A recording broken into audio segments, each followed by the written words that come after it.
Hey there guys, my name is Turkey, and today I want to talk about my opinion on a topic that's been floating around the DBD community for a while now: hug-teching. A technique used on Blight where he looks up or down to shrink his hitbox and slide around objects instead of bumping into them. This can be useful in a lot of different scenarios where survivors are hiding behind an object and you want to reach them before they can drop a pallet, or if you just want to get fancy with it. You can do stupid things like the MOONRUsh, which is a version of the hug-tech where you rush backwards instead of forward, which is entirely pointless 90% of the time other than going for style points. So what's been happening around the Blight discussion lately? On May 11th, a forum manager posted this on the forums. To stop the argument that is brewing here, hug-tech is not intended and is classed as a bug and will be fixed. This obviously sparked a big discussion all over the place about Blight's techs and whether or not they should stay or whether or not they should be removed. I wanted to make this video as a very dedicated Blight main who has put a lot of time and energy into this character and give my thoughts on the whole discussion. Do I think that the hug-tech is problematic and should be removed? No, I don't. I think it would be a massive mistake and it would do nothing to make Blight more balanced or tone him down in any way. So what's the issue with the hug-tech? These are the two arguments that I've seen against it most often. Argument number one, the hug-tech forces you into a 50-50 and it takes guessing correctly in order to win the play, and speed makes hug-teching uncounterable. I have a lot of issues with this argument for a lot of reasons. I'm a survivor main and I have the most experience and knowledge, particularly in going against Blight due to my knowledge of how Blight works and what he's capable of, and believe me when I tell you this. The hug-tech is not only counterable, but I'd go as far as to say that it's easy to counter when you know what Blight can do. Firstly, it's very obvious when a Blight is going for a hug-tech. They will bounce into an object at a loop, look down, and then rush forward again in the direction they're facing. When you see a Blight setting up a hug-tech, you need to pay attention to the direction that they're slowly shuffling over towards or slightly facing, and start positioning yourself in the opposite direction on your side. When the Blight rushes forward, run in the opposite direction and outpace them before they can reach you. The hug-tech is 100% counterable, and the only time that it forces you into an actual 50-50 is during moments where you're hiding behind a small object, but at that point you've kind of outpositioned yourself and the Blight has earned the hit anyway. Argument number two, people are sliding on objects unintentionally and it makes Blight frustrating and difficult to learn for new players. This argument is just a fundamental misunderstanding of what a hug-tech is. A great example of a map with a lot of sliding for Blight is Ormond. When you're looking at these snow piles and you rush forward and slide off of them, this is not hug-teching.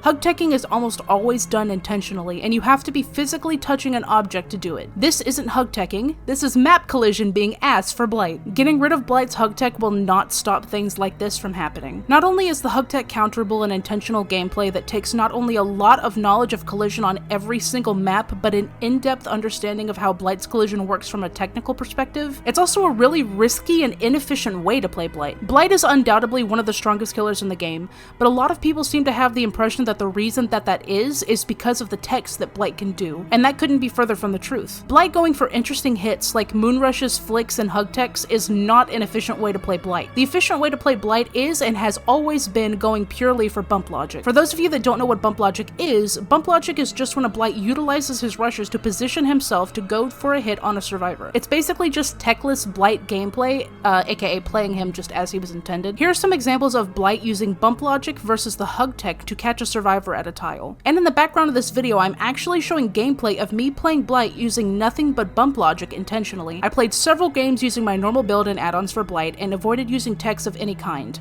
I didn't notice any different in my match outcomes or my ability to quickly catch survivors and end chases. What I did notice though was that Blight was just generally less exciting. Not to say that he's not fun still when you use only bump logic, but he doesn't have that layer to his chases that I'm looking for in playing a killer. You may be asking yourself, well, if bump logic is the way to win with Blight and hug techs are risky and don't even guarantee downs, then why do Blight mains go for them and why do they want them to stay so badly? The answer is incredibly simple. It's because they're fun.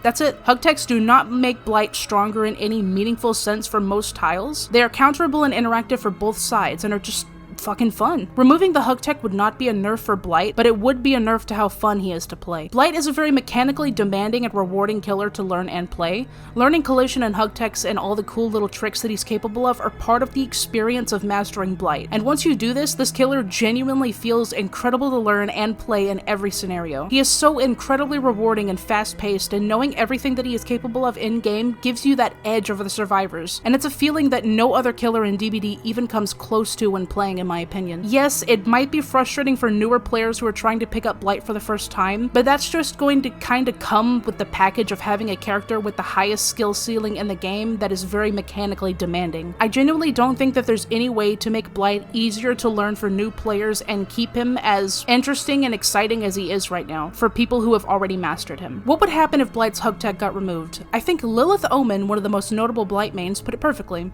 Blight would just become another nurse.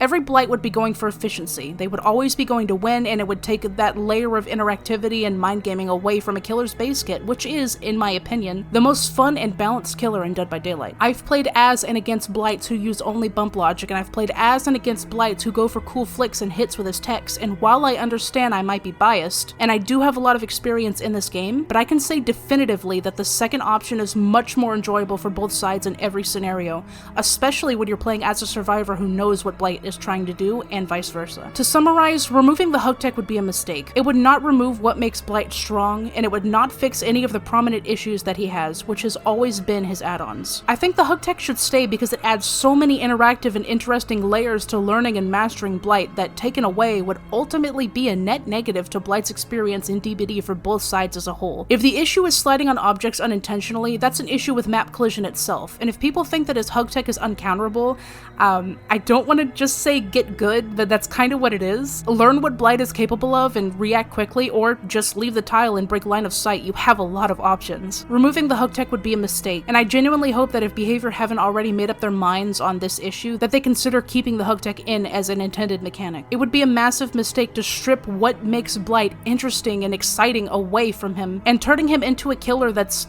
nothing but efficient, who just wants to win, who's always sweating, and is much less counterable to go against, might I add. A Blight with good bump logic, who knows what he's doing and probably has double speed, is going to be much harder to avoid than a Blight who's going for risky hits with hug teching and moon rushing, believe me. And that's why I think that the hug tech should stay. Thank you guys all so much for watching. I understand not everybody will agree with me, but I really do feel strongly about Blight and his base kit right now, and I think he, right now, in the game, is absolutely perfect and should stay just as he is. He just needs some of his add-ons tuned down, and then he would be the most balanced and interactive character in Dead by Daylight. Please leave a like and please comment below your thoughts on Blight's techs, and I'll see you guys in the next one.